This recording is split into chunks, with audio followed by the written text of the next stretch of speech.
Well, quote unquote, person. Make any sense. Okay, Old, I don't think so. I think we're good to go. We're going to call to order our March meeting of the Planning Commission. And before we do roll call, I want to introduce our newest member on Zoom, Gene Bebenik. And Gene is joining us for the first time. He was approved yesterday by Town Council, and he has a very long and distinguished career with Ernst & Young. So Gene, welcome aboard. Thank you, Bill. Look forward to it. I believe the approval of the minutes are going to be tabled. Okay, they're going to be tabled. Call a roll first. And we're going to call roll. Mr. Daddy, Here. Mr. Babbitt, Gene? Nope. Yes, here. Couldn't hear you. Mr. Pelli, Here. Dr. Kernan, Here. Ms. Farrell, Here. Ms. Hennessy. Here. Mr. Avalo. Here. Thank you. All present and accounted for. Public comments on any of the agenda items today yet? Keep in mind you'll be asked another opportunity later. You know, I'd like to say just a little. Please do give us your name and address. Thank you. I'm Sherry Gallagher. I live at 119 Spartina Court. I am a director-elect from Kika, but I'm speaking on my personal behalf. As far as rezoning the Spit, it seems to me, I caught during the workshop what Ms. Hennessy said about zoning the Spit conservation, and if we wanted to have an overlay that would give back some rights, that seems to be a logical way to get the best result for everybody. So I just wanted to say that. Thank you. Thank you, Sherry. Any other comments? Okay, next on our agenda is a executive session. So before we bow out, I need a motion to go in executive session. So moved. Second? So we got a second person on the screen. Yeah, he's the attorney. Yeah. Okay. John, do you want to introduce the other individual that's zooming in? Ross? Oh, Mr. Appel, Ross Appel is Okay, joining us remotely. good, thank you. From legal, correct? Legal, Good. Okay, I did have a motion and did have a second. So with that, we'll go into executive session. Hopefully, waiting too long. been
I think Gene can hear us, right, Gene?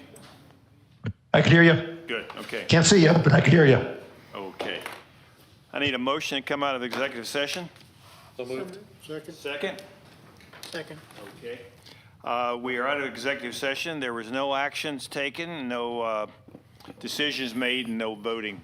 We had a good discussion on what was on our agenda, was the rezoning of Captain Sands Spit. I know it's an issue that has everybody watching and seeing what goes on, and a lot of emotion, so I ask everybody to be patient. I can assure you that everybody up front here is doing everything possible to make sure that what is done in the future is done correctly. And we know that there's attorneys involved and there's a lot of discussions going on, so we ask for your patience as we move forward. We now enter old business. John, I think you're talking about some tabling. I can forego my presentation if you guys want to go ahead and make a motion to. I make a motion that we table further discussion of the rezoning. Second. Just All for- those in favor? Just for the record, could you do both the future land use and the The zoning? future land Yeah, use. And the zoning. Correct. And I'd also like to say, because a lot of people have contacted me, I want to say I am personally very confident in tabling is the right thing to do. For a lot of reasons we discussed, we asked the community, please be patient. There's a lot going on. And let's wait and see how things, we're comfortable and we understand, and I think we're all on the same page in what we want the end result to be. Okay. Any other discussion on this? Any other commissioners? We have a second. Yep. And we've, discussion? Okay. No discussion. Okay, then, all those in favor? Aye. Opposed? Aye. Okay, good.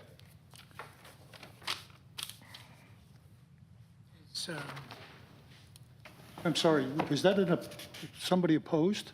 No, no, no, no, that was Oh. an echo from Gene. He said Sorry. aye. What about, It could be misunderstood. there's not here? Okay.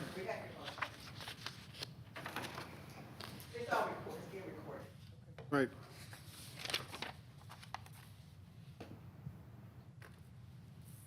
You want to jump into the agenda item, next one? I can tee this up. So, Which item you doing, John? the subdivision? New business? Yes. Yes. Waiver?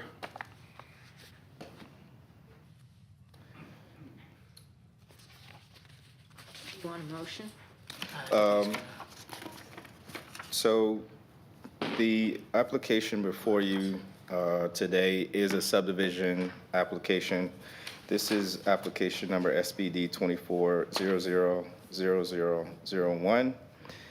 This is a subdivision request that includes a waiver request. The property owner, KDP2 LLC, is requesting subdivision plat for lands identified as Oceanfront Highlands, and this is for the TMS number 20705000011, more commonly known as this is the Captain Sam Spit parcel.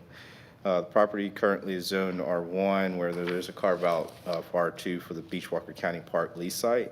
The proposed subdivision is just one lot. Here's the subject property. As shown, this particular site is on the western end of the island. To the north is the Kiowa River, to the south is the ocean. Adjacent to the east is multifamily residential. And just across the way to the northwest is town of Seabrook Island. And I will also share that to the north, unincorporated Charleston County. This subject property has historically been identified in two planning areas. This is associated with our formerly executed 2013 amended and restated development agreement. And so this particular subdivision request would align with the area most identified as parcel 12B, which is principally undeveloped. There's a portion of this site that has been developed in the Beachwalker County Park. that is owned and operated, well, is operated rather, by the County Parks and Recreation Commission through a lease to Charleston County. Just to let you know that the actual case information, this is subject or at least predicated on the development agreement, our 2013 amended and restated development agreement. You'll see in your packet of materials an exhibit which reflects Exhibit 16F, which refers to the termination on or before that date, such areas to be conveyed to the community association.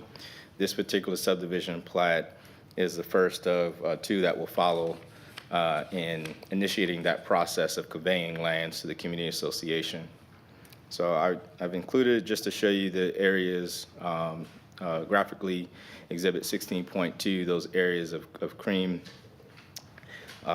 and also in your materials, this area that has been provided by the applicant, which highlights the areas between the blue and purple. The blue line represents the crest of the primary front dune of the ocean, and then the purple line represents the mean high water line. This particular subject property here has been included for you to see the actual subdivision location. And so as part of your application, I just wanted to give you some context of what a typical beach profile. We've been studying this particular parcel for some time now, but I'm pretty sure you're aware of where the mean low, mean high water location would be and where the dune area is. This also includes an exhibit that shows where the baseline would be. And so for today's subject plat, the actual plat, the area between the green line, which is the mean high water line, and essentially you're looking at the crest of the dune. This graphic shows the toe, but it would essentially be the crest of the dune would be the area in question. So as part of this subdivision request, it does not meet our standard subdivision regulations, so a waiver has been requested. And so that is pursuant to Section 12-254 waivers. And you'll see the approval criteria for the Planning Commission to consider. It does take a 2/3 vote of the commission to approve this waiver. And so those particular considerations, that special or unique conditions affecting the property, undue hardships that will result from an adherence to one or more relevant requirements, and the granting of the waiver will not be detrimental to adjacent properties or property owner or the public interest. And so as part of this, staff believes that the waiver can be approved. However, I jumped ahead a little bit here. Typically, as part of the review, we would include whether or not we believe the plat is consistent or inconsistent with the subdivision regulations. So first statement is just letting you know that it is inconsistent with the subdivision regulation. That's why the waiver request is before you. All lots should be provided with ingress, egress. That's pursuant to our subdivision regulations, and this would not allow ingress, egress to this particular subject property. Should the Planning Commission grant waiver for this, grant approval of the subdivision plat, must be granted through this waiver. And so staff has recommended if you do grant a waiver, that we provide this language that's provided in your materials to the subdivision plat, should it be approved. That concludes staff's sort of presentation. Any questions or? Make a motion that we approve this subdivision application waiver. Second? Do we have a second? Second. Okay, all those in favor? Discussion. Discussion. Discussion. Any Do we have discussion? do we need a Abstain. discussion? Discussion? Yeah. Call for it. You always have to ask. Didn't ask for it last time, okay. Any discussion? None. All those in favor? Aye. Aye. Aye. Abstain. Okay, got one, abstain. Okay. John B.? All righty, we'll shift gears to B, which are zoning text amendments. Give me 1 second here.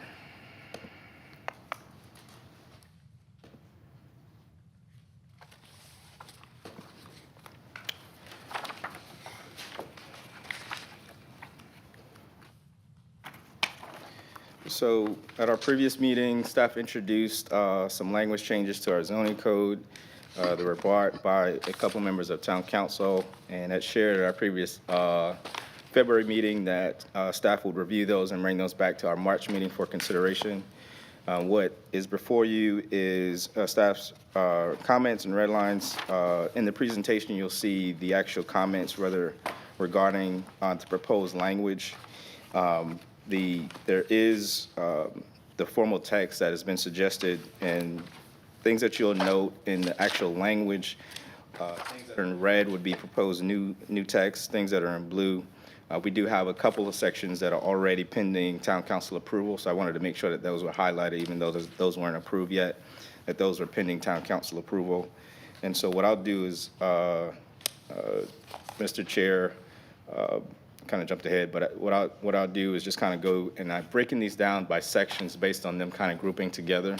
So I go down to each of these separately, and depending on how if you guys want to have commentary after each section, I think that would be appropriate, that we can go section by section. So the first one would apply to three sections when I'm labeling these as just zoning generally based on our code. The first being section 12-20, authority and purpose. The section 1223, planning commission, section 1225, planning director. So under these three particular sections, the first section 1220, very minor changes recommended by staff that really clarify language for the protection regarding density and potential development impacts.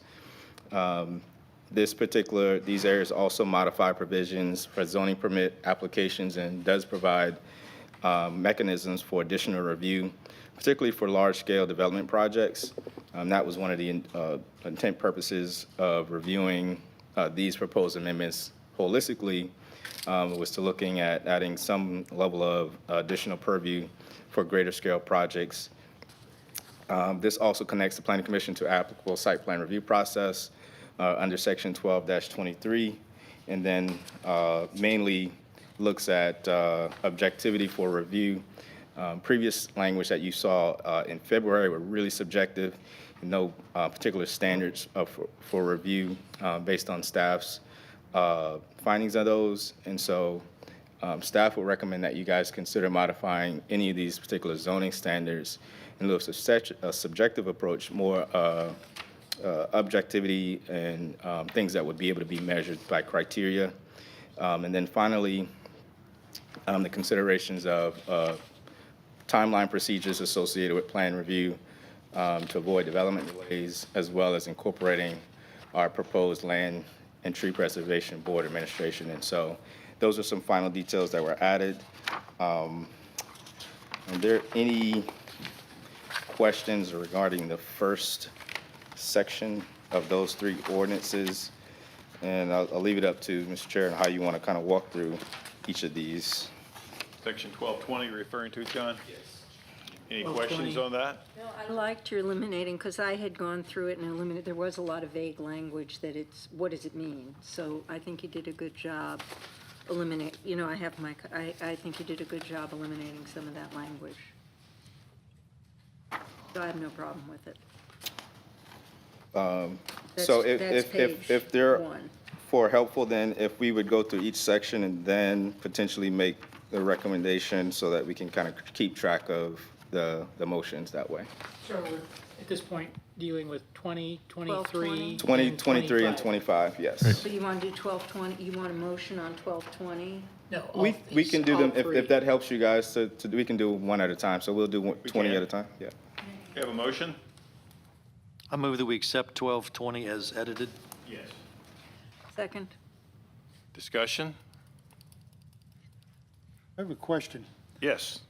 Are all these changes suggestive of changes needed to either fix or clarify language related to the motion that we've just tabled? The area we've just tabled? These would be independent of a specific application, so this would broadly apply to any new developments moving forward. So this is general, it applies to anything Anything, on the correct? island? Correct. Okay. Any other discussion? Nope. All those in favor of approving this? Aye. Aye. Opposed? Okay, approved. John, 1223? 1223, like I said, I've noted in blue things that first reading was held on yesterday for town council on the items in blue. If you flip to page 3 of 6, you'll see in section 4 that there is review and approve site plan pursuant to 12162 site plan review. That particular section essentially incorporates the planning commission to be able to be connected to the site plan review process. And this would all be essentially pursuant to section 12-162, which is our approval process for site plan review. Any questions there? So we're adding this in, okay. Yeah, so this would be new language. If I simplify it, what it does is essentially directs the ordinance to initiate that as part of the planning commission's purview, that they would be able to now look at section 162 as for the sort of review capabilities based on that section. So it's kind of hard to not look at that section while you're reviewing this, but what this does is just essentially connect you to the site plan review process. John, it's a little bit stronger than just look at, they'd be able to look at, we'd be required to be part of the review and approval. Right, so as I said, the 162 would give you exactly what your sort of purview would be, but this would connect you to 162. Any other questions on 1223? Yeah, just one more. What's the magic around 45 days? That we've got 45 days to review the applications being considered? Good question. So one is, in our current code, there are criteria of when a submission is when a application is submitted, that the town should act and provide a decision. So that 45-day metric is an increase to the 30-day requirement, because the planning commission typically would need a little bit more time to get the materials to you. So 45 days was sort of a middle ground between going to an extreme of 3 months for a review process to not delay a potential development project. Thank you. Okay. John, is the changes made in town council meeting yesterday included in this draft, or do we have to amend this again? No, so We don't have to approve. So what I've done is just only highlighted what is pending. This particular change would only change everything in red. So hypothetically, if council approves the sections in blue, we would not necessarily need to amend that again. So we're just adding the red. Correct, yeah. That we accept 1223. Second. You got a motion, you got a second. Any discussion further? Okay, all those in favor of approving section 1223? Aye. Aye. Aye. Opposed? No. Okay, that's a no. Okay, John, section 1225. Section 1225 refers to the responsibilities of our planning director. What really has changed in this section, this would have been one of the sections associated with our previous amendments relating to the tree preservation ordinances standards that we just recommended to town council. This was an oversight, so what I did was just incorporate those responsibilities that would mirror similarly how the appointed staff person responsible for the filings and records of the Tree Preservation Board.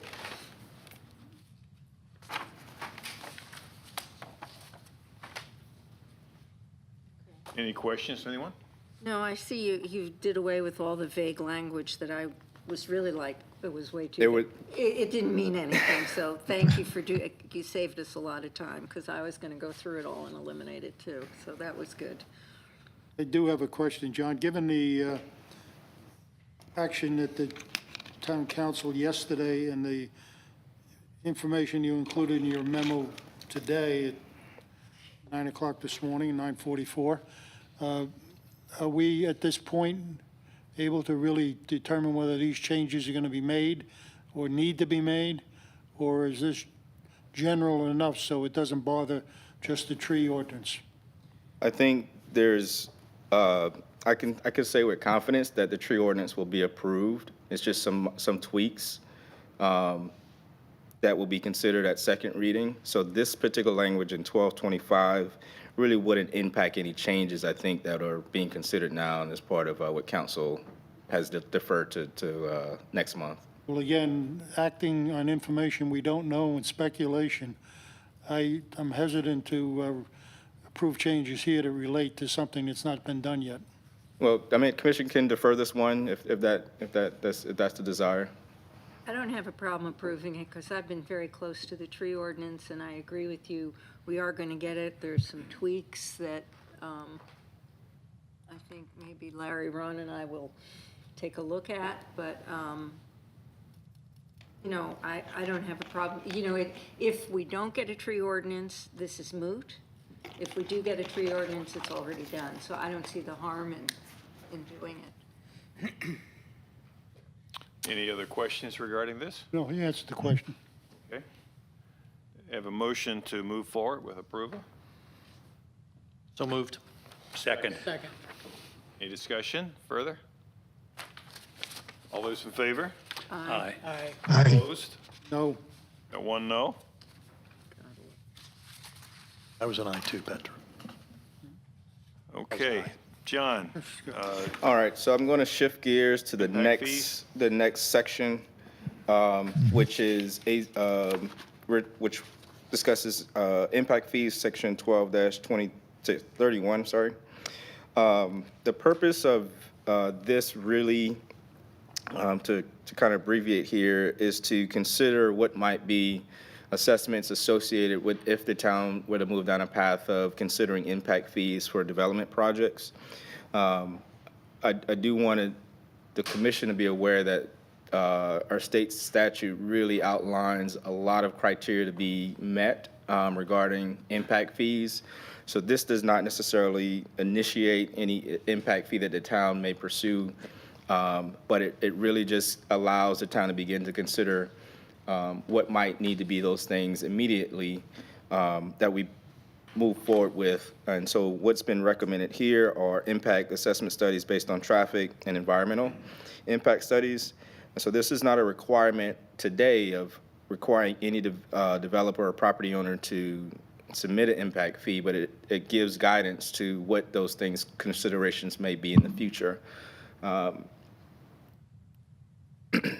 So I'll stop there. I think that's kind of an overall summary. Again, I think I like your edits because the original one had Kika in there that didn't belong in there, and there were a lot of, so you took out all the stuff that doesn't make sense. Thank you for that. John, this doesn't have specifically, at least if I'm reading right, an impact fee for a study on stormwater management. Yeah. Was that considered, or how do you think about that? Should that be here, or why is it not here? Or how do you think about that? I think it could be considered. I guess the reason why it wasn't in here is there was a thought of planning staff of putting together once we get to, and this was discussed yesterday at town council meeting, us moving forward to do an overhaul of the zoning code in itself, and us studying stormwater. That would be one of those things that would be folded into that process. I don't see it being something that can be, I think I see it would be something that you could insert here as it being part of infrastructure. So it could be insert here. I mean, But as far as just being able to study stormwater in itself, I kind of associate it with that being in the larger project of us really understanding based on our community structure of the town, per se not having control of our infrastructure behind the gates. So I wanted to be at least make sure that we're sure in setting anything as a leading front regarding stormwater. so having said that, the answer is basically one covers that. The first dash.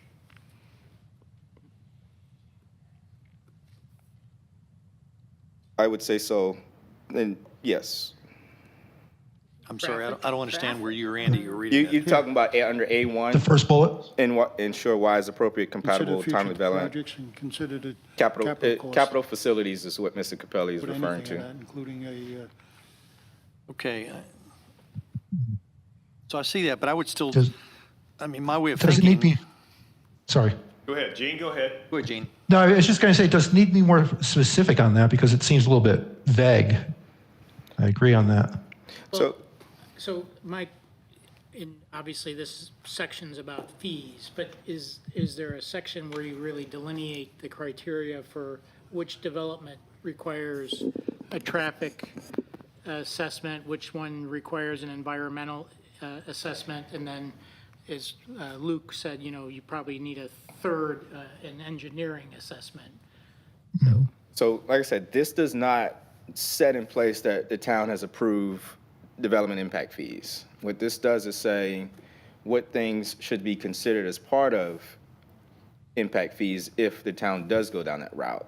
So if stormwater is one of those things, and we can add that as a potential another thing to study for if there is a significant project that would incur based on growth that would burden infrastructure, including our stormwater systems, then that could be something that you add into that assessment for the property owner to be able to Well, I to mean, provide. I think, again, to go on, if, Can I interject one more time? So I think you're getting to the question, that would more so come into our application submittal requirements. So if the town did go down a path of requiring impact fees, we would ask that they submit these assessments as part of that. And so that would go into a different section in my mind right now, yeah. well, like I said, the other thing is there's other areas of environment, like tree canopy, that you could potentially include in there. And as far as engineering, pervious surface area, or impervious surface area. So I don't know, obviously this is about fees, but there's a lot of things you could add in besides just traffic and environment. So the other thing to remember, like I stated, the state statute, and I maybe should have provided a copy of that for you guys as part of this, but really the purpose of impact fees, I want you guys to really understand what the purpose of impact fees is, to really offset or it's an undue burden of our existing infrastructure based on the development that would incur growth. So it's not just to what I would shorten by saying making the developer pay unnecessarily, but if there's something truly burdening the town's infrastructure, burdening the environment, based on this right now, traffic, and we've heard that traffic is one of those significant things that we're trying to address. The environment has always been something of Kiowa's in the front of Kiowa's purview as far as wanting to be able to protect the environment.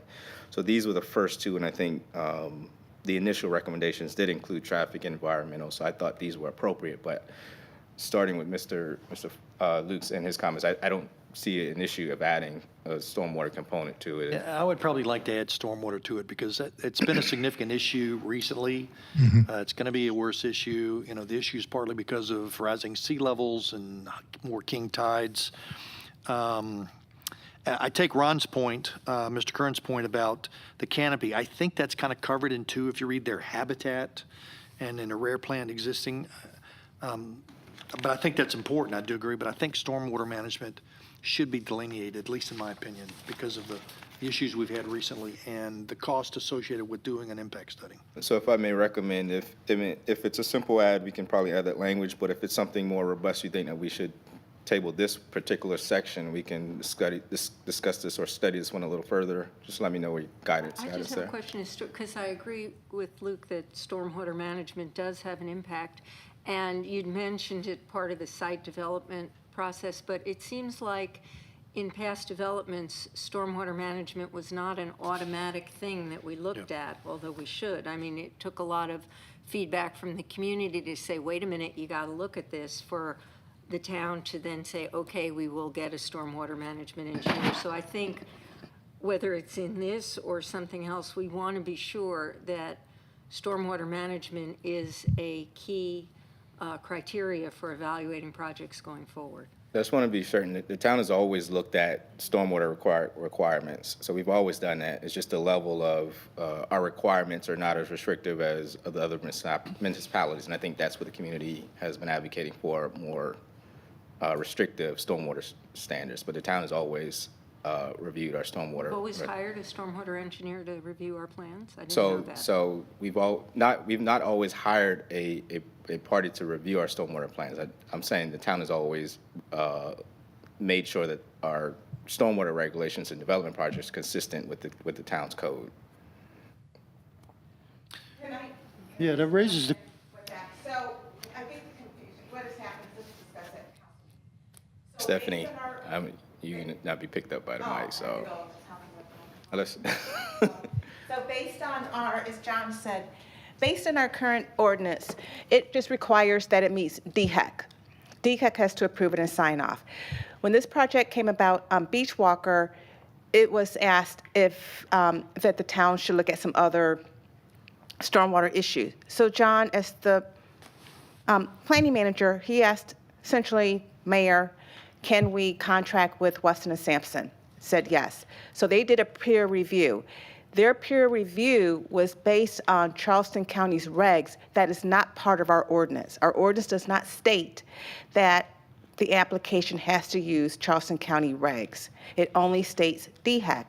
So in their memo that we've posted publicly, if you read through it, it states recommended, not required.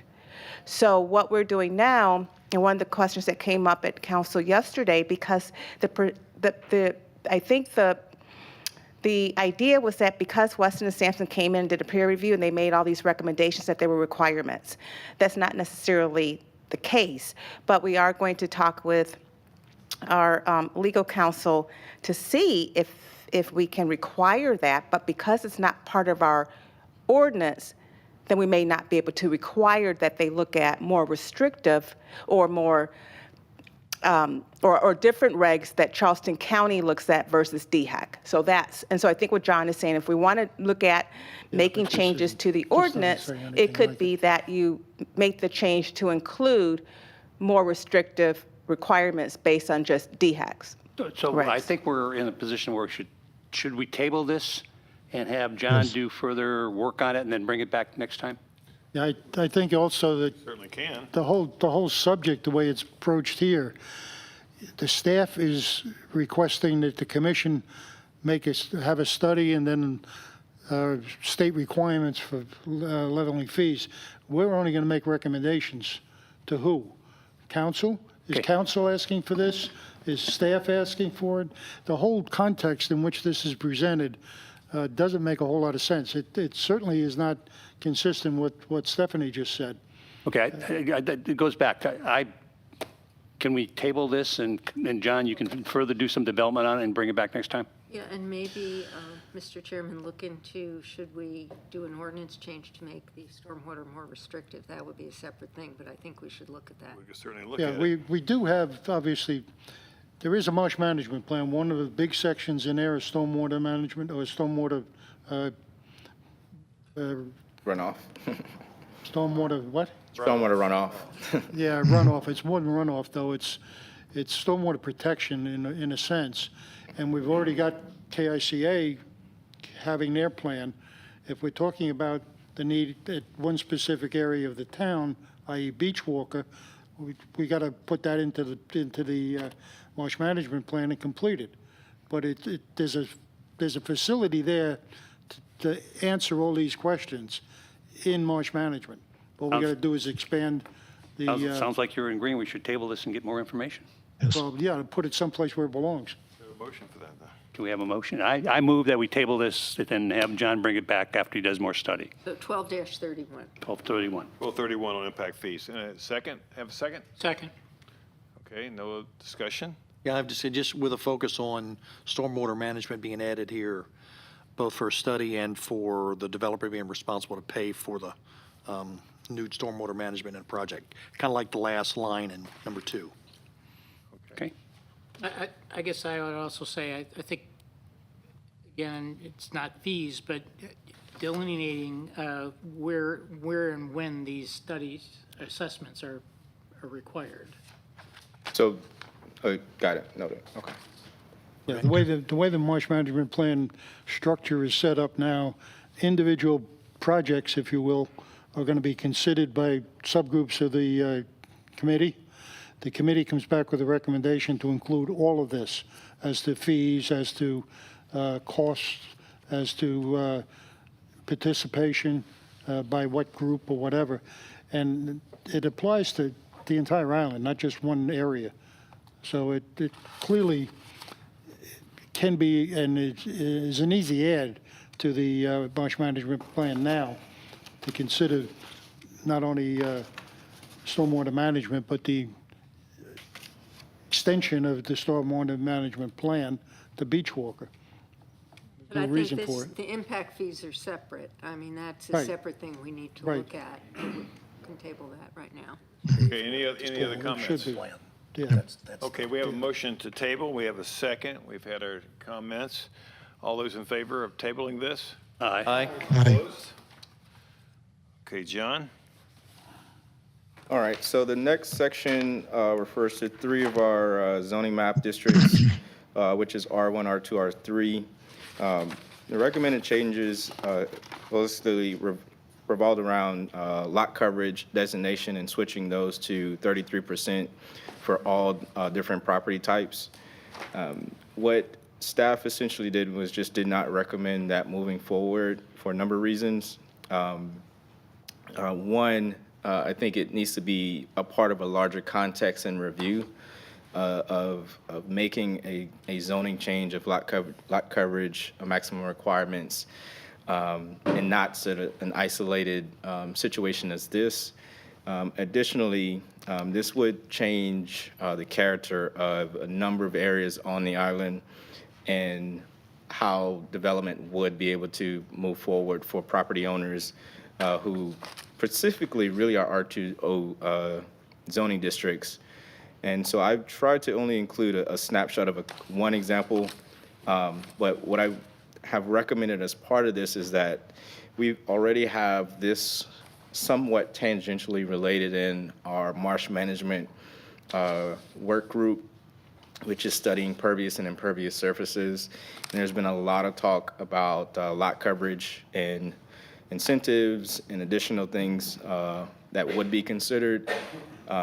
The subcommittee of the marsh management work group is nearing, I think, hopefully in the next month or two, to be able to put forth some tangible recommendations that would be considered. We're trying to get some buy-in support generally, but those might be in the form of recommendations, in the form of outside of incentives, actual regulation. And so I would have recommended that you guys not consider this change. Here you can see the proposal of our patio home lots or townhome lots are greater than 33%, and the recommendation was for those to go to 33%. I've highlighted just a couple areas just in our R2O zoning districts. If you to drive these particular areas, you'll see the architectural type and how these particular homes were designed.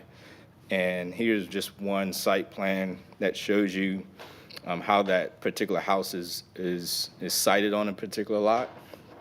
The challenge that I have as staff of moving this forward, hypothetically, if this ordinance were to pass and a property owner would now come back for redevelopment, that house could sit on a line of houses that looks tremendously different from that neighborhood. And so that's one of the main principal reasons of staff not recommending that this go forward. John, when I saw that, my first reaction was this doesn't make sense because for patio homes, duplex, and I talked to people who had put this forth and I think got agreement that, yeah, this was overkill, that the only place that it might make sense is in the R3 district, multifamily, anything over 10,000 square feet, that might be the only one we'd want to consider reducing the lot coverage. So The rest of them, for reasons you cited, doesn't make any sense to do it. But for that one, So you're under the R3 section? R3 designation. Yeah. Yeah, on R2, I would suggest we don't change any of those because it's not fair to those property owners for those size lots, the type of houses they have. For R3, I wouldn't, for the smaller lots, the 4,000, 6,500, 2,000 for patio homes, duplex, townhomes, leave them at their current allowed lot coverage. The issue is the 10,000, the big properties, how much lot coverage you want to allow for multifamily on the big lots. And I think that was the main impetus for this change. So I appreciate that note. I would say it similarly applies to the R2 category, just in nature. When you, and I apologize, I don't have an example of the R3 category for you to kind of review and study, but if you think about the R2 category, those homes of multifamily are not all the same development type. So there are units where there's fewer units. There might be building with 20 or more units. There might be buildings with seven units. And so those vary based on lot sizes. And so again, to that whole premise of a non-conforming structure, that would complicate in my mind today what what that neighborhood could look like in the future, based on existing development patterns. We're talking about R3, the multifamily, Correct. the 10,000 square foot larger. Correct, yeah.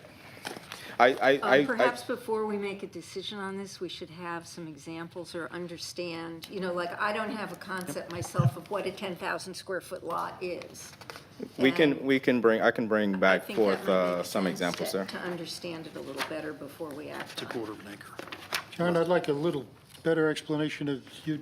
The example you gave was a house that was in a The patio home? patio home, and the house itself was out of character with the rest of the neighborhood? If we've required 33% lot If it coverage. changed, If would it was be rebuilt, character. if it was rebuilt, Sorry? was rebuilt. If it were, if Built, that not lot a was, new if building. that lot was redeveloped and these new standards would apply, that would significantly shrink the amount of house that would be able to be built on that lot. Because they're small lots to begin with. So if you have a house, usually on smaller lots, they go closer to the property line. So if they're currently allowed 40% lot coverage, they Go want to wherever the redevelop. setback allows, yeah. They then, if they had a 2,000 square foot house, they might only be able to build a 1,500 square foot house or something. It just doesn't seem fair to property owners of smaller lots to all of a sudden say your lot coverage allowance is decreased, especially as we're going to be talking, the island is going to be going through renovation. A lot of these homes are very old and people are going to want to tear them down and get more modern things.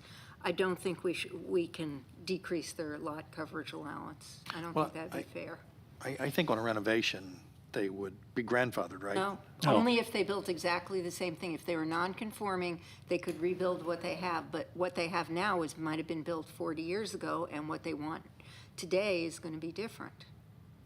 And these are small lots. When you go from 30 to 50% lot coverage, you're not talking that much land, because they're small. I mean, look, some of them are 2,000 square feet or 6,500 square feet. These are not big lots. I agree with Joanne. I think we need more context, and we need to understand not only what this change would do to the neighborhoods, but also there are apparently several other initiatives, the marsh management plan, some other things that are dealing with the same issue. So we need a broader review of this. Okay, I make a motion, we table Table it. 1267 until we get more facts. Second. Any further comments before we vote? Is- I just maybe just one quick one. Since the marsh management plan is also talking about pervious to impervious, is there a way to think about pervious to impervious? The ARB thinks of it as the same thing, pervious and impervious, it doesn't matter, it's lot coverage. This is really for us. Should we think about there being a difference between pervious and impervious when we think about lot coverage? So, I don't know if that was a question for staff or for. It's for anybody Just who a- wants to okay. answer. No, it's doing it. In fact, the head of the AR, no, he's, the official title, I'm not sure. He works for the partners. He's an architect. He's he was on the ARB staff for the city. He's now working for the partners. He's on the task force dealing with impervious.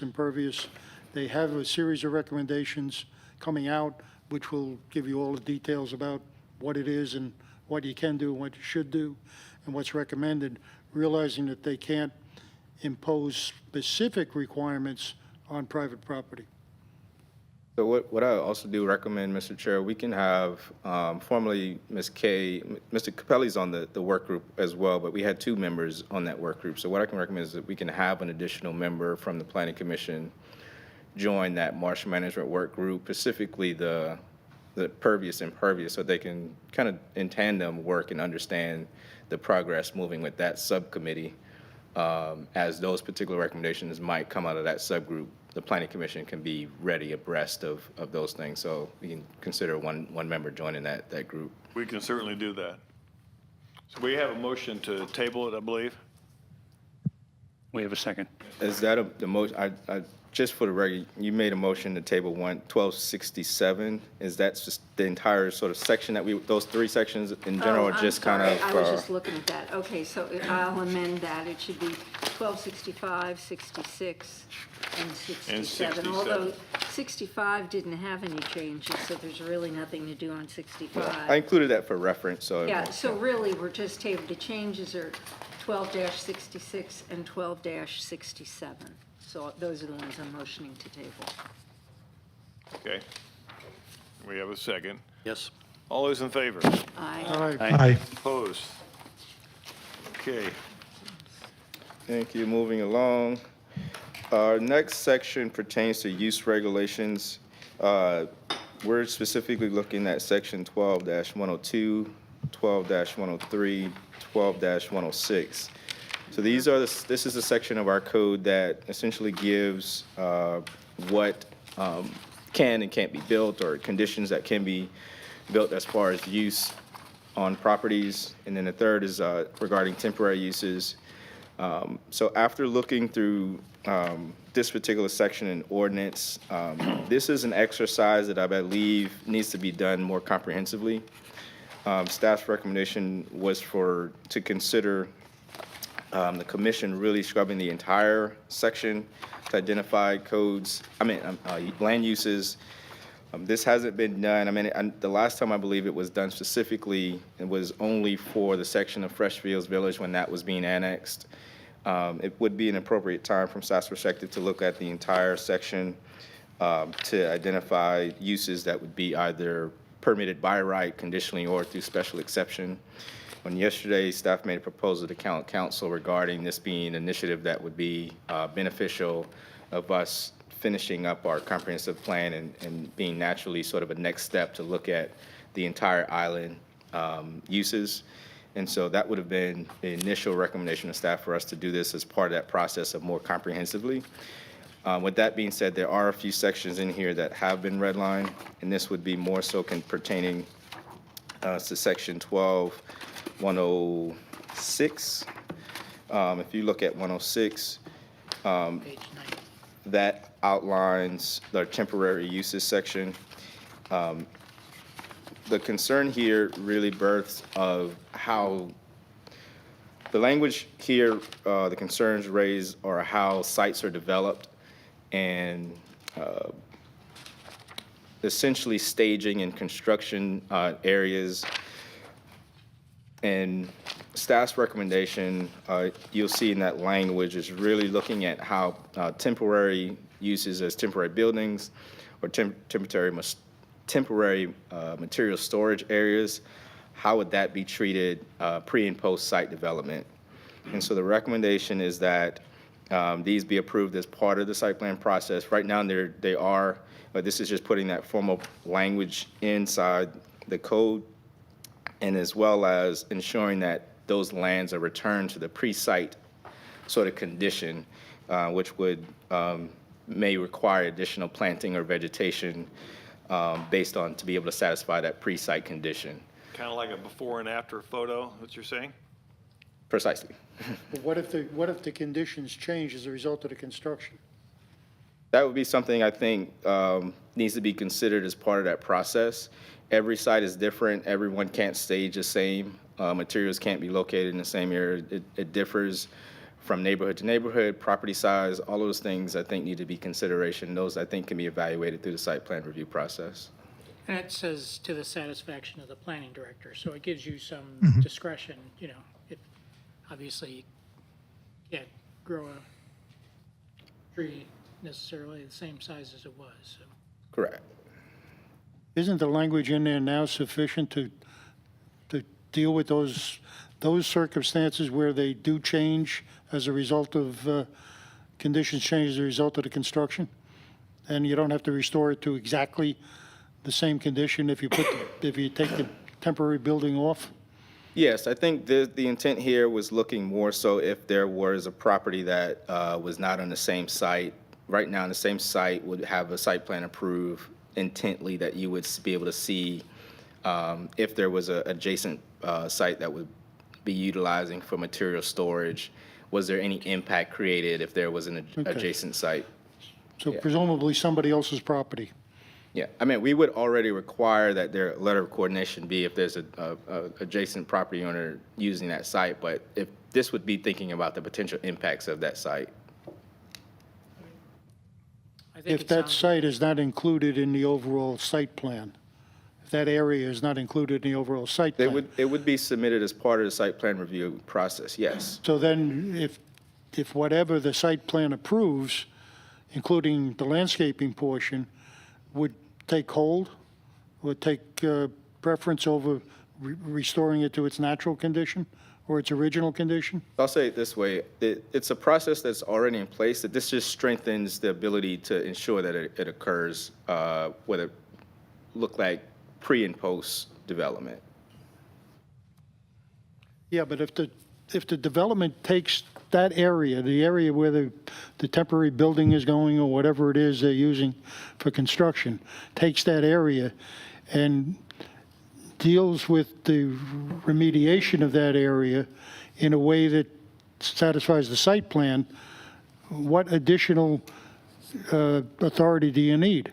That's what I say, it's may, it's not a requirement, that it's just may. That's why the discretion is built in by it being may. Is it, well, my concern is I think it's redundant to approval of the site plan. If everything is going to be part of the site plan, then why do you need a separate approval process for just the areas where there was a building or some equipment storage? I can give you guys kind of an example, maybe. So Seafields is under construction, and they have proposed an area for their contractors to be able to have lunch on the site. That's really not adjacent, right immediately to the construction site. But we require them to have approval for that canopy or covered area as part of their submittal. Once they're done, I don't anticipate that area to be impacted.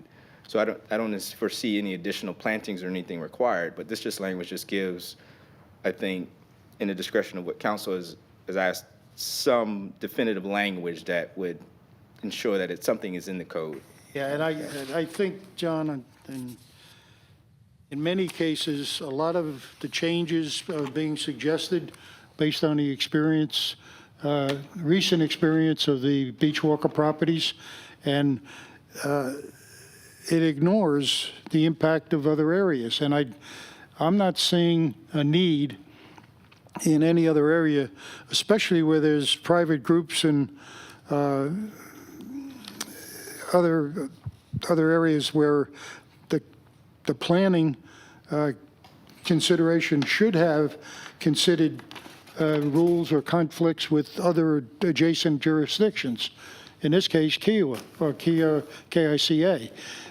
If they've got some rules dealing with their properties, what do they need? We need rules to do the same thing. I I think, mean, this seems related to Beach Walker properties development and not thinking about where it's going in the rest of the island. I think you're probably right that there were a lot of questions that parcel 13 lot 1 was used as a construction site for the Cape. And has that been mitigated and brought, once all the, I mean, that whole thing was cut and cleared and filled with trucks and, Fine. their offices and stuff. But And now I think- we're gonna change the rules for the entire island because of one But situation. what's wrong with what's Yeah, written? I don't see anything wrong I don't with it. see, what is detrimental about the changes? It's duplicative. Well, I think it's just an effort to make sure that there's good faith in getting everything back before and after. That's the way I see it, Yeah, John. that things are approved and that. Yeah. And you're not going to get back exactly, you're going to get back as close as possible with that extra effort, so But I you're don't. putting in a separate step. I mean, you've got a site plan approval. No, not really, not really. Yeah, you do. You got a site plan approval. It approves everything on the site. Yeah, we'll disagree on that, but that's fine. I don't know how. Well, moving right along. Yeah, I'll move that we approve 12-106. I second. Any other comments? Nope. Are we doing anything with 102, 103, John, or we just? So what my recommendation is that we will be doing this. I don't want to piecemeal it, and I think making a recommendation today kind of piecemeals this.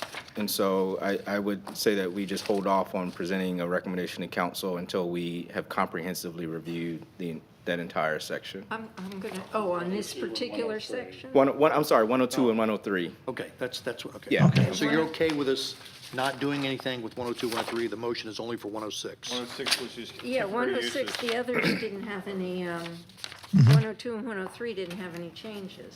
Well, 102, we're gonna look at the permitted use And table. when you say 102, 103, you're going to talk about, we're going to review this entire table. Right. Yeah, the Sounds like a 102, good plan. so we're just, the only changes we're approving are in 106. Yeah, and that's what the motion is. Okay, And we we'll have be our motion, we have our second, looking and for we had, volunteers. any further comments? Yes, sir. Yeah, all those in favor? Aye. Aye. Aye. Opposed? Oh, Got our no? Okay. Oh, no, this is the phone. John, All right. modify the approval process for site plans next. So just one more section here, and these last two sections are general procedural requirements.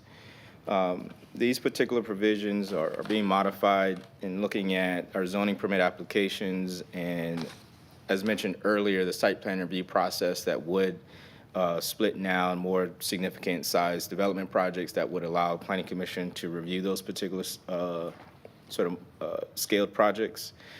This also provides some recommendation. I incorporated, if you saw, regarding the administrative section 12-164, the administrative permits requirements. But really, I think the biggest thing to take away here is that this just connects the statement I made earlier of connecting the Planning Commission to our site plan review process. Staff wanted to just make sure that there was a scope of review for the Planning Commission, that it just wasn't an arbitrary review of a development project. So in process, I included our current site plan review as a template of what would be required for the applicant to go through. And so as part of this, if noting the timeline of permitting process, ensuring that that wasn't significantly encumbered by adding the Planning Commission as part of that review. The requests are for substantial size projects of commercial or non-single family, and these are developments are 25,000 square foot or larger and 10 dwelling units or more. And so in theory, or application rather, staff would review those and present those to the Planning Commission. Staff's review, as you've seen, is outlined. It's based on the objectivity of the standards. What I've outlined is that the Planning Commission's review shall also be conform to the objectivities of the standards in our regulations. The concern that I had with the previous language that was inserted provided a little bit too wide of a gap of ambiguity as far as a development project being able to be approved. So there's a lot of subjectivity. So this, at least now, is the scope of saying if the Planning Commission is considering review, that their review needs to be in subject to our current code standards. John, I agree with you on some of the vague language that was originally presented, the burden of infrastructure, unreasonable impact on neighborhoods, those are vague.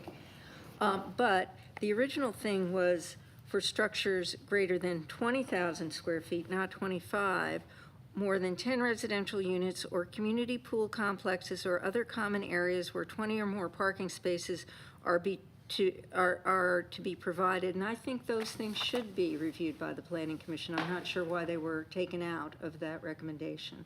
So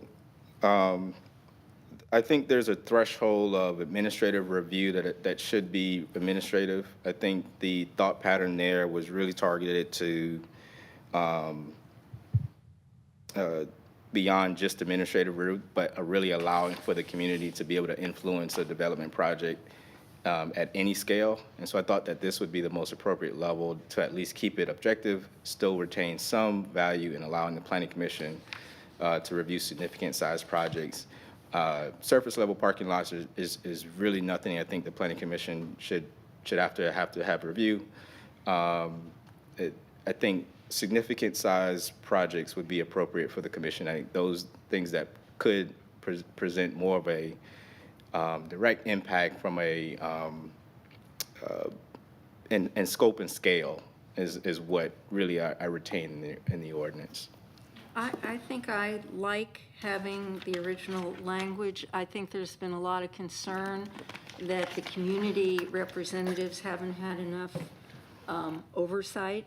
And again, I know from previous planning things, our planning director wouldn't want that much administrative authority. It's an awful lot to put on one person, and this gives you some help in reviewing some of these larger projects, and it gives the community some comfort that there are community representatives looking at those things. And yes, this comes from recent experience with things that have happened with projects because there was a lacking in review somewhere. You know, we're dealing with Cape Parking because something got lost in translation, and adding another layer on these larger projects, I think gives the community some comfort that it won't happen again. I don't disagree with you adding another layer. What I'm saying is if that threshold of what's being added, I think should be maintained more responsibly, because you will begin to see a significant amount of increase in applications that the Planning Commission would be seeing as far as review. And that is the concern that I have. Yeah, and you're currently responsible for this as of now anyway, correct? Correct. So why would we want to add another Why would we want to add layer? us? Yeah, why do we want to add us? To hopefully avoid some of the problems that we've seen. in Well, the I have past. confidence in John. Okay, but what happened then with people, this is the questions that come to us, what happened with Cape Parking? Cape Parking, that's one thing. We can't beat it to death for 10 years. It's one issue, and it's been corrected. Can I ask how this thing got started in the first place? Where did all these suggestions come Good from? question. Good question. Town council? Where did all the As suggestions come from? I shared at our previous meeting that our Councilmember Heidesfeld and Councilmember Belt prepared recommendations. Who else? Those are the two council members. Just the council members? Correct. There was no planning commission staff involved? In the initial proposal that you saw, In the- staff's In these recommendations that are coming forward to change? today's recommendations were reviewed by staff, and the previous, at our February meeting, was staff did not review any of those language that. Not were asking shown. for staff. Did planning commission members have any input to this project before today? No, so I shared this with you all, giving you all the opportunity to provide No, feedback. we saw but- it. We saw the draft, but I'm talking about before the draft was sent to the commission members. Was there any input from the commission members No, to Dr. Heidesfeld or anybody else? not that I am aware of. All right. So no one has to excuse themselves from voting. If someone has had conversations with them, we are not aware of. If they have and they and they fail to recuse themselves, that's their problem. Right. All right, getting back to the specifics. Assuming that it is applicable to other projects, the Planning Commission is involved in the preliminary plat submission, is that true? Yes. Why do we need to be involved further unless there's changes, in which case we are involved? So I think what's being presented today, based on feedback, has been something that is reasonably attainable from a significant scale project that gives the Planning Commission an additional step to be able to see the building elevations, see those things, and ensure that they're consistent with their zoning code. This does not add in a level of what I'm not, here's what I would say I would disagree in recommending that this becomes a public hearing for the Planning Commission to approve or disapprove a project. This is not the venue for that type of administrative review. It still is it required for the Planning Commission to make anything other than a recommendation? Once it comes back from the staff? What is the staff asking for? If a development project is submitted, If it's submitted to the Planning Commission from the staff, what is the staff asking for? so staff will review the project, provide a list of things that would be either an approved state, conditions, just as our normal site plan review process. During that time, the Planning Commission would be able to essentially see those same things, and essentially you're creating a public forum to be able to see those same requirements, and staff will be asking the Planning Commission to give approval of the final site plan for those significant size projects. I think if you look at the Planning Commission rules, the law, state law, the Planning Commission has no responsibility or ability to do anything other than make recommendations.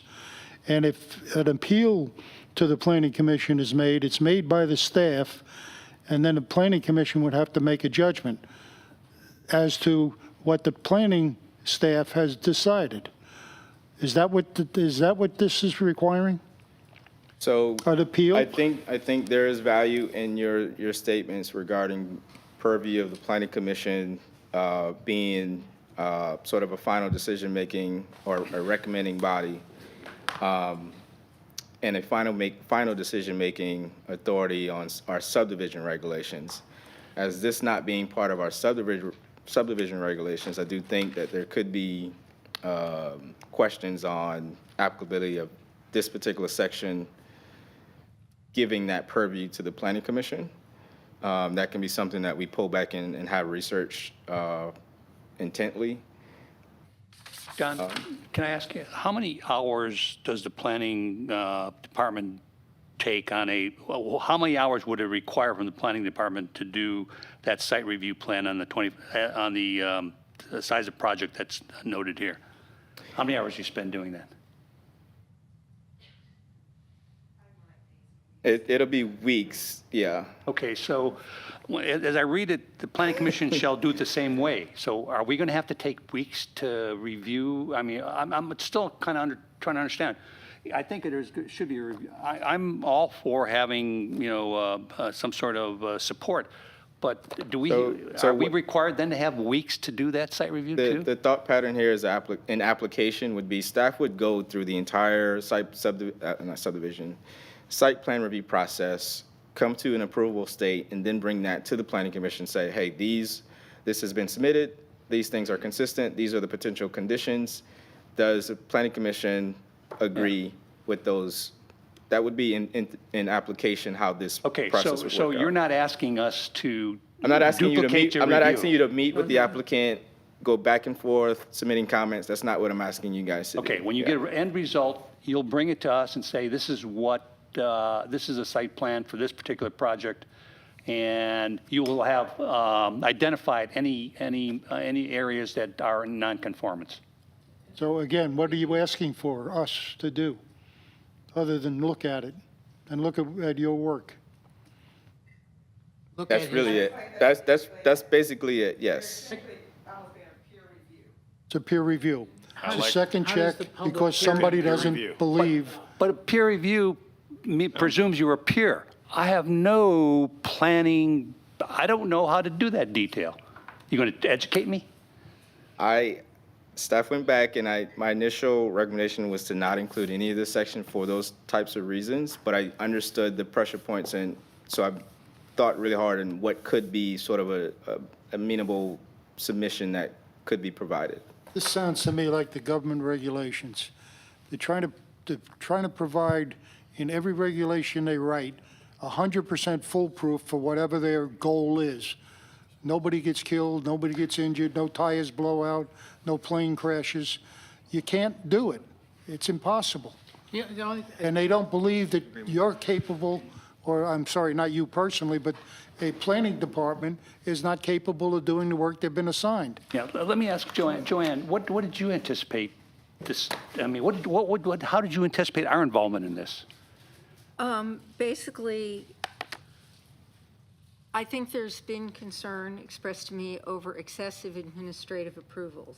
Okay, And okay, if- okay, I understand. If it comes, so when it would come to us, we'd say, okay, and here are the things that the regulations say, and here's the additional approvals that were granted administratively, and we could say, yeah, that sounds good, we understand it, or we Okay, don't. so you're not, so when it says here, the planning commission should also will based on conformity of the site plan with district regulations, approved plats, and comprehensive plan. And You're not support saying- the planning director. And support the planning. Yeah. Okay, I'm okay with that. Well, I think that's what, I mean, Yeah, I guess I would say, I hope that's really the goal of this. Yeah. The goal do is that the unless you do excessive what- administrative everything that- approvals is that what they the did. community Well, has he's said going to to do us. all the hard work, and then we're just going to So- review it, and It's, to So if review we're- it, you if got we- to know what he's done. Okay, so if John comes to us, and so you're saying is that he goes and does all the technical calculations and says, we meet everything except for these things that I'm requesting administrative variances on. Like, yeah, say setback incursion. Okay, So that, see, I don't want, that's the issue there. That purview does not belong with the site, with the planning commission. That's BZA. So this particular process is not giving the planning commission the authority to grant a variance. That this is not what this is creating. I don't want to set that precedent, that this is not that. That was one of the principal reasons why I had issues writing this to present for approval. This is not giving the planning commission the ability to grant a variance, to grant any of those things. We're not looking to grant, we're looking to say, maybe if a 30% setback incursion was granted, and we look at where it is on the property, we might want to say, you know, we really don't think that's appropriate. But being appropriate or disappropriate is not an objective standard. That is the issue that is. Okay, but can we say you have to abide, the regulations say these are the setbacks, we want it adhered to? It's not a standard. So what the site plan review process says, this is a setback. Does this proposed project meet the setback? Yes or no? Staff would have done that through the administrative process. So me bringing that to the planning commission creates no additional step for you to say yes or no, it meets the setback. But what if you say you're allowing an incursion? Then what does that do? It's not me. The zoning code itself allows that. So my recommendation as part of it you've seen is if the planning commission desires or town council desires to change the zoning standards, that would be staff's recommendation, that you adjust the setbacks, that you adjust the heights, that you adjust the coverages, opposed to adjusting a approval process that doesn't create an objective standard. Or I think clarify for us examples of administrative approval that are allowed, that, you know, you can administratively. Section 12-63, which are setbacks guidelines, it administratively grants the ability to go up to 5 feet into our setbacks for certain elements. That is an administrative approval. It doesn't require a variance, and so those are things that are built into the code. There are other things, I call it our 2-foot rule for architectural elements. Those are administratively allowed to go into the setback. There are a number of other things, even for our lot coverage. There's exceptions to the rule for pervious elements that you're allowed to go over our maximum requirements. Those are things that are built into the code. They aren't just kind of I like it, I don't like it. Those are objective standards that have to be met. So to the point then is that when you would bring this site approval, those are the things, let's say we're going to have a planning commission review of it. So those are the things you would point out, say, here are the areas that I moved this 5 feet, I mean, all within administrative approval purview. I don't have any intentions to do that. That is excessive, I think, in what you would be seeing. I would say this is our site plan. It meets the criteria. Right. These were the conditions that would be applied based on staff's review. But me going in through and saying every administrative exception is just overkill. So the way I think about it is like this, like I used to run chemical plants, and we would have a project, or we're going to add a new piece of equipment or something, and engineer would design it. I wouldn't just let him go build it. I would sit down with the engineer, or the engineering team, actually, and say, okay, walk me through the project. Start with how much you're going to spend, and then I would say, you know, what are the big points? What were the hard engineering decisions you had to make? What's the checklist of things that you went through? We got steam, we got electricity, we got communications. Are there any delivery issues coming up? The way I see this is, I think between us and John, we'll work out a checklist of things that help him, that are not too onerous on him. We're not doing engineering calculations. I didn't calculate, did they get the right steam pressure to the building? My assumption was these guys are smart engineers. We got steam at 100 pounds here, it gets there at 50 pounds, great. If it got there at 40 pounds, I got a problem with somebody. You're missing a piece. I'm not missing a piece. There's a building department that has their rules. No, and I'm not then missing oversees a the piece. engineering and everything else. I'm not missing a piece. All right, I'm talking all about the site plan. The work John's going to do, we're there to just make sure that if he needs any help, great. If he has any questions, great. Otherwise, there's sort of a checklist for us. Is the parking adequate? Did they do the groundwater analysis, the runoff? It's probably half a dozen things that we just want to make sure we're involved and have some responsibility for, so the community doesn't just beat up on John if something goes wrong. We got to have trust in John, but also we've got to represent the community to make sure the community's interests are being served. And so I don't see this as a big deal. It's not a big effort on us. Oh, We've it's got to figure big. out what the checklist is. That's big if we've got to do this. We got to figure out what the checklist is, and then John has certain administrative approval, so we don't want to do that. I agree with that. But this is to help John, help the community, everybody have more confidence in what we're doing going It's got forward. nothing to do with helping John, except My that view is it helps John. If you have a different view, it that's gives okay. him cover. All right, Absolutely. all right. John, Absolutely. so you're asking us to modify the approval process for the site plan, is that correct? I had a question, again, that wasn't answered yet, so in this new language, there's also at least one public hearing. So, That was suggested as a requirement. I did contemplate, again, adding that in because it now invites unnecessary public pressure on an administrative decision for existing zoning standards. and That- again, again, from all the comments, we're not professional planning people. We're here to, so I see this as a way of hopefully supporting you, not increasing your work, but I don't know how a public hearing is going to help this process.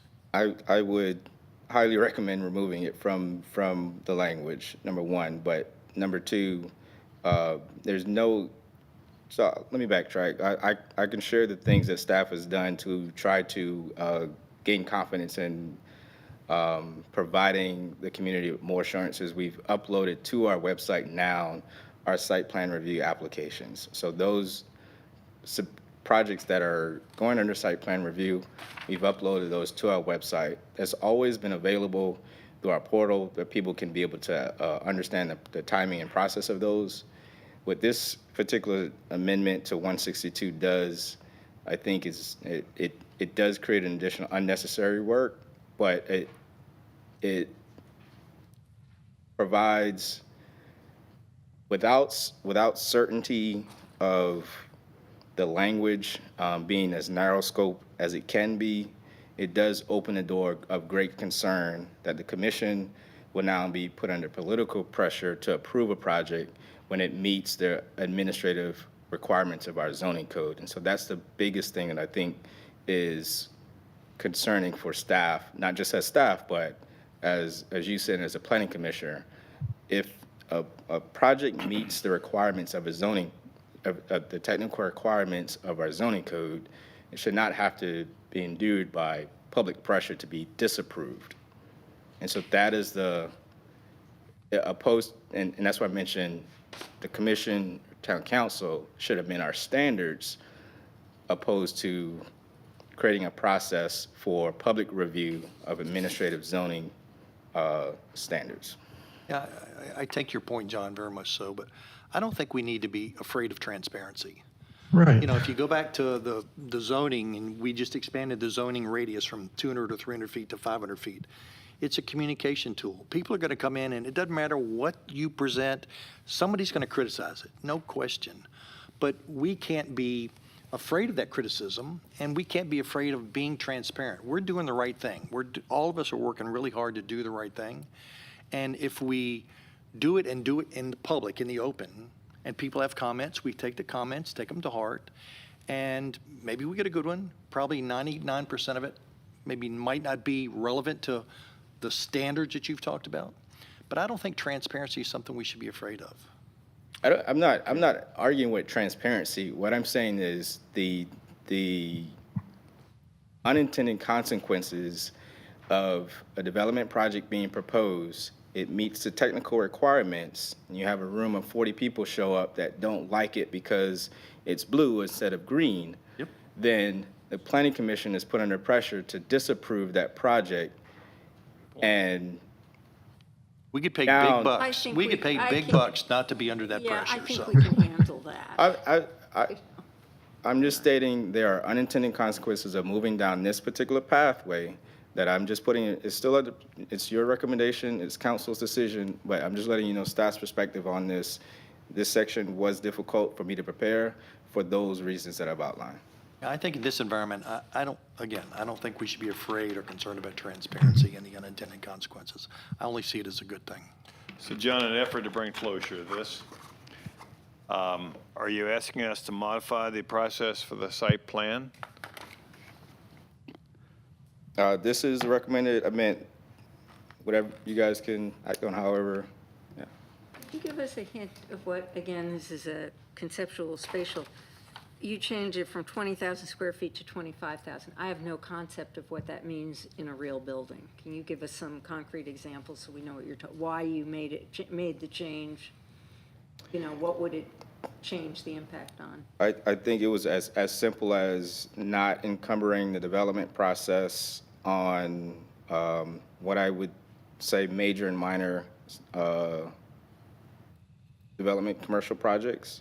Give us an example. What's a 20,000 versus a 25? I Just so we think understand. the activities building that has gone in Night Heron Park, that would have been something I think would have come before review here.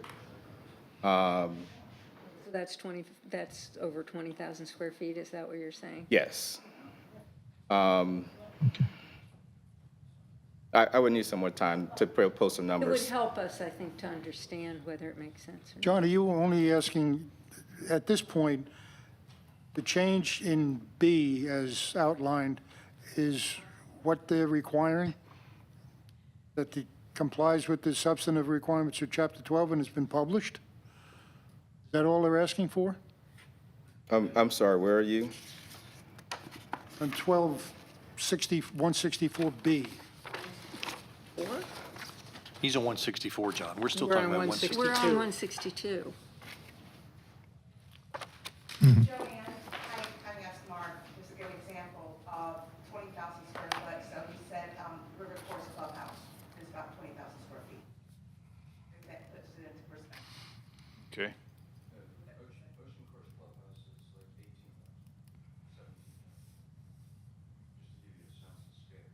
I don't have that in my brain. How about some houses down on Flyway?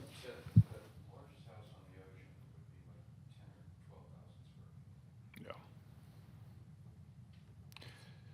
John, I think we have a choice here. Move forward, table, have you come back with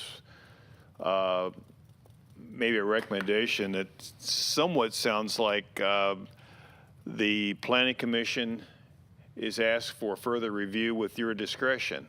I don't know where to go other than that. Maybe we could ask town council to give us a little more direction on what it is they're actually wanting to do. I'd be comfortable tabling this They to should ask give for. us what they want us to do. Yeah, to give us a little more direction and understanding.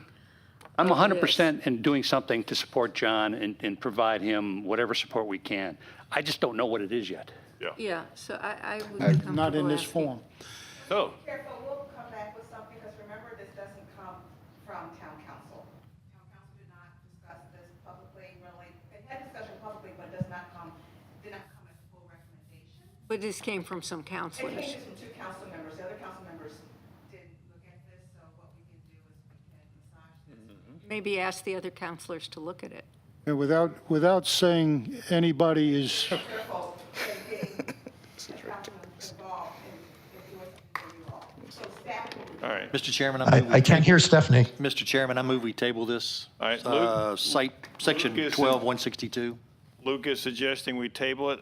Second, Second, we'll give you your Yeah, comments. I was just saying that staff will, we've taken and heard all you guys' comments, and we'll take a revisit at this. That's all I was saying. Okay. Okay. Thank and you. I would add in the submission, or in discussion of the submission at whatever meeting, that Planning Commission members take serious the requirements to abstain from voting if they've been involved in a discussion with any town council members, among a group of town council members or individual town council members, and that they have knowledge of this issue other than what's been discussed in this area and have a bias. I trust they all do. Okay, well, We all do? I trust. let me get us back on Well, track. then we don't have anybody to vote. I have a That's first good. motion, I have a second on tabling this. All those in favor? Aye. Opposed? Then it is tabled. John, you're left up at the podium for staff comments. I know you have one that, No, we have one more. 164. 164. The One worst more. of all. 164. John? This is essentially saying that we would publish on our website administrative permits. Trying to think of a better way to phrase this.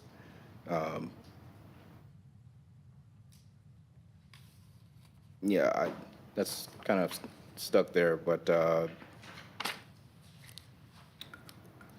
so anything that would require a staff level approval would be published to our website. Just kind of to give you a sort of context, that is already done through our online portal, Citizen Serve. So if anybody wants to track a particular project, a particular plan, they can go onto our online Citizen Serve portal, type in the address, type in TMS number or project, and figure out the status of that particular application. We already do that. We've increased our language on our website to kind of reflect some of the additional larger scale projects to do more of a summary of those projects or development projects.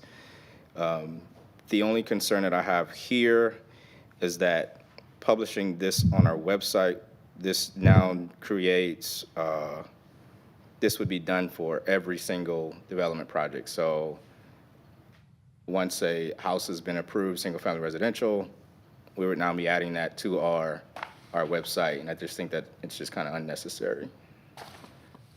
Could you, in the first sentence, to articulate what is now required to to be reviewed with the planning commission?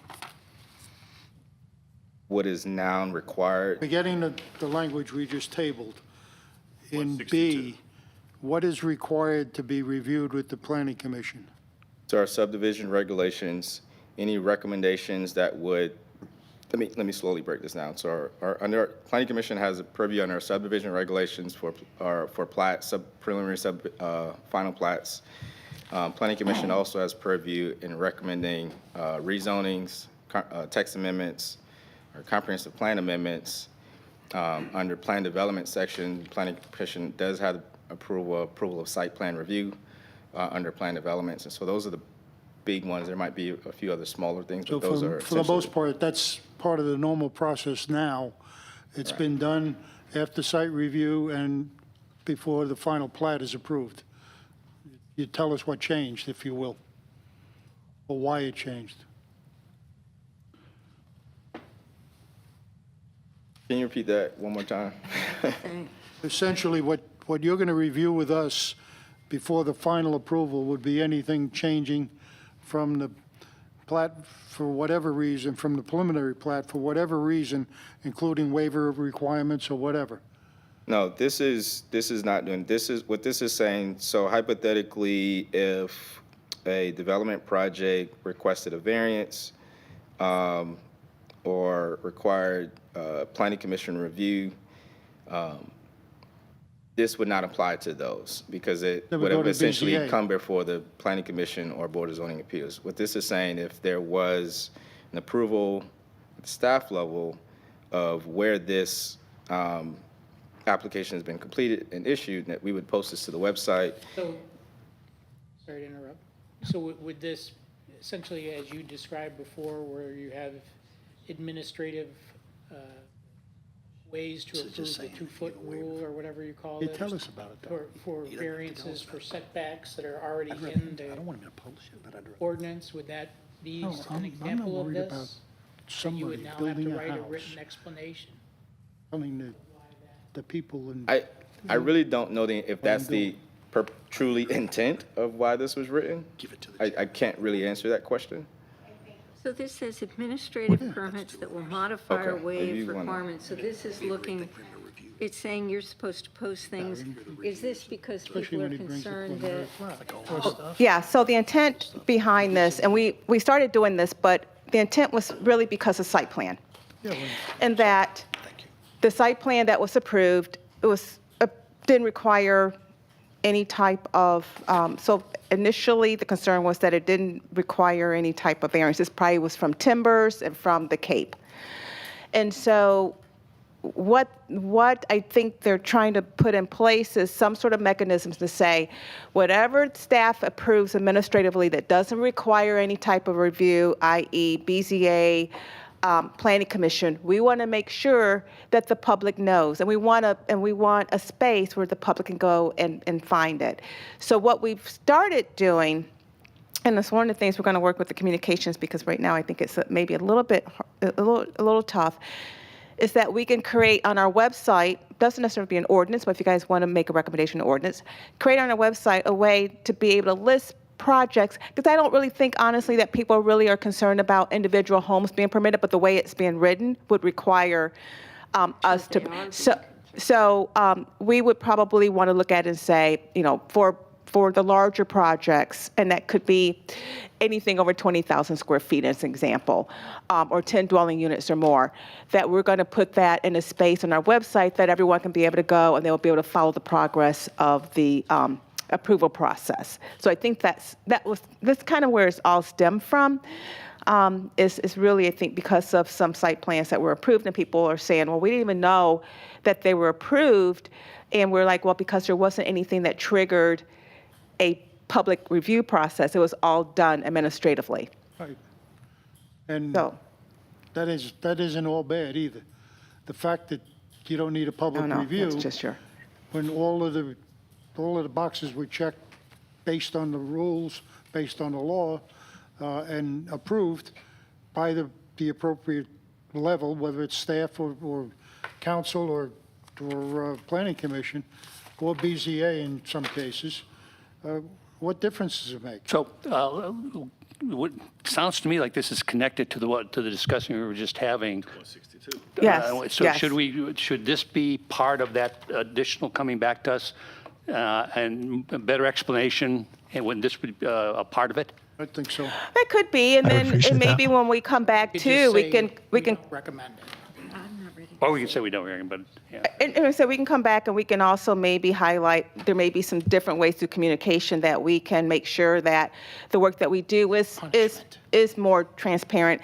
Because we do have, as John said, we have a portal that people can go to, but sometimes it can be a little bit difficult to find things through that portal. So just trying to look for ways to make it a little bit more easier for people to be able to find and maybe follow the So we're looking for a progression. way to document administrative appeals that the public can have access to. Yep, yep. Mhm. Gene, did you have a comment? I heard you say something. No, I was saying I agree. I'd like some more time to get into this one. Okay, I think your folks agree here. So we have a motion to table this along with 162. So moved. So moved. Second. Second. All those in favor? Aye. Aye. Opposed? Okay, staff comments, John.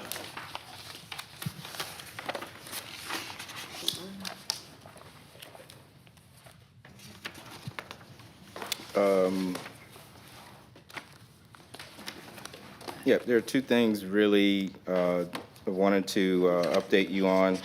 One, I sent you guys an email regarding our tree preservation ordinance. Town council did defer approving that second reading on yesterday.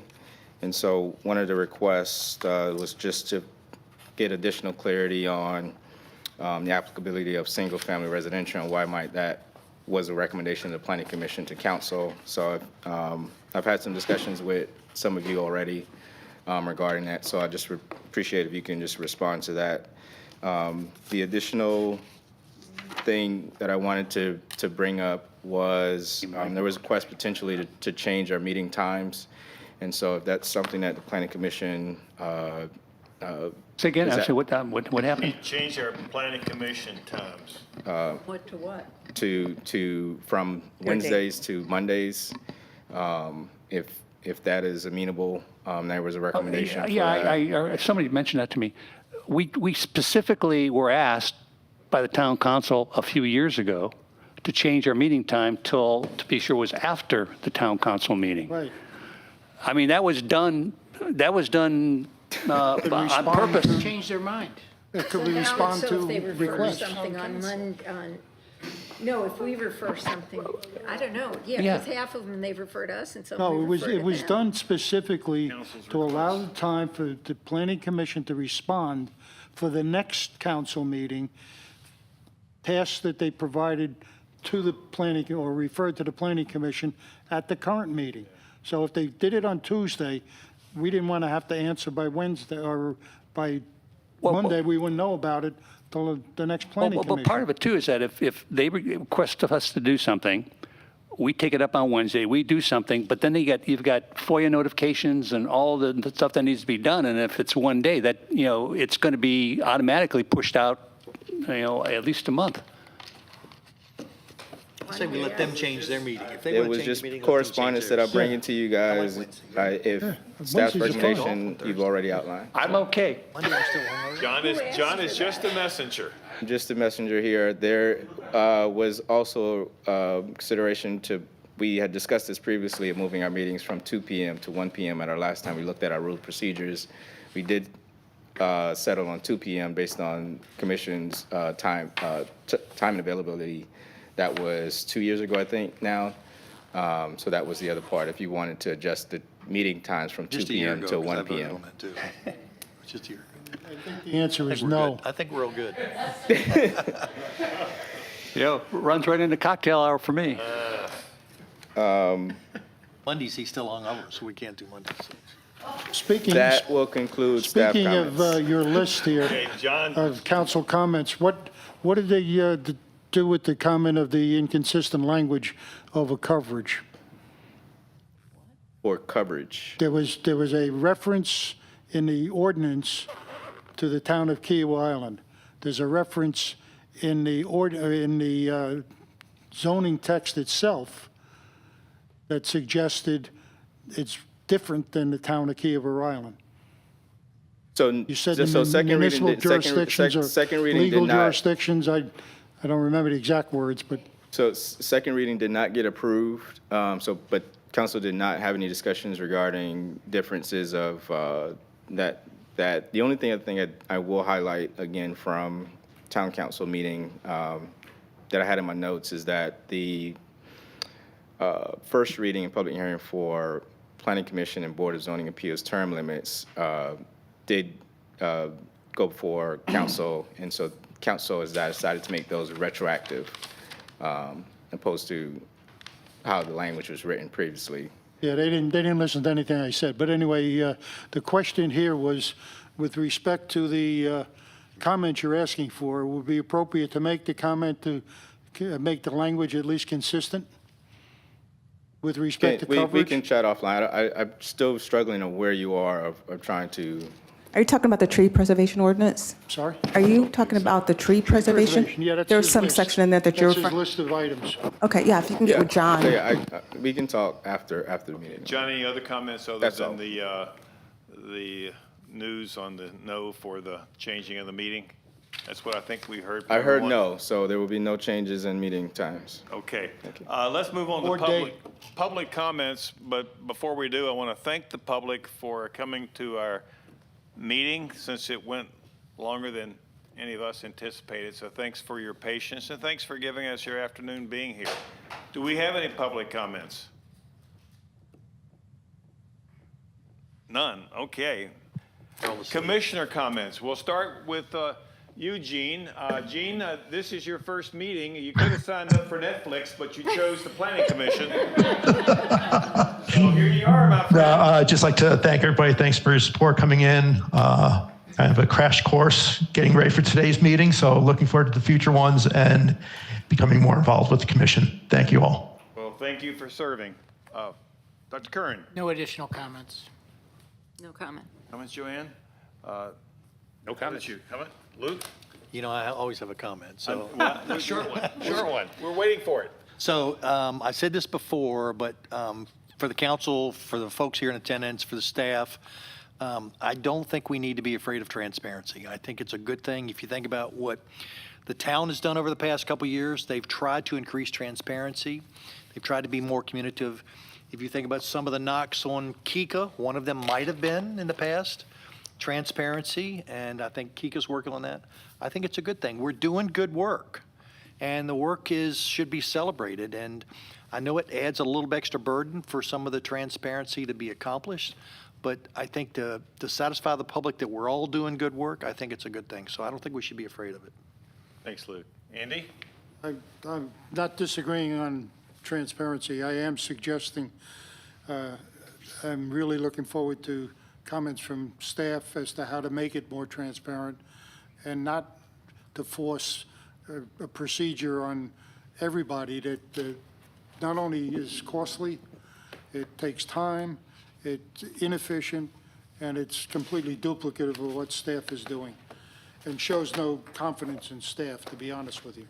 The second point, and the only question I have, John, your memo come out on Kiowa Next with the revised draft. Yesterday was mentioned there might be a meeting date you've established. You want to tell us about that?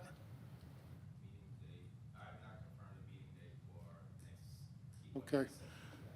So what are we going to do? What's coming up with this revised draft you got? Are you talking about Marsh Management? No, he's talking No, about Kiowa Next. comp plan. So.